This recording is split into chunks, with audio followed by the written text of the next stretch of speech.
माझी फिल्म मी बघत होतो त्यावेळी माझ्या लक्षात आलं की लोकांना वाटतं मी 2 वेळा मुख्यमंत्री झालो, पण मी 3 वेळा झालो.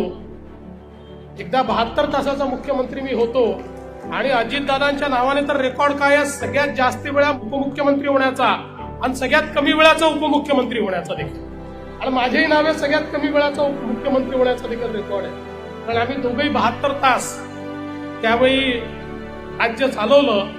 पण मला असं वाटतं की आज हे जे राज्य आपल्याला दिसत आहे आणि ज्या प्रकारची युती आपल्याला दिसते आहे त्याची मुहूर्तमेढ ही त्या 72 तासामध्येच आम्ही रोवली होती. हे मात्र या निमित्ताने आपल्याला सगळ्यांना लक्षात ठेवावं लागेल. हर्निया मूळव्याध, पित्ताचे विकार, पित्ताशयाचे खडे, हायटिस हर्निया या प्रकारच्या आजाराने त्रस्त असाल आणि दुर्बिणीद्वारे शस्त्रक्रिया करून घ्यायची असेल तर हडपसरच्या सुप्रसिद्ध डॉक्टर म्हस्के हॉस्पिटलमध्ये त्वरित संपर्क साधा आणि विश्वासार्ह उपचार अनुभवा.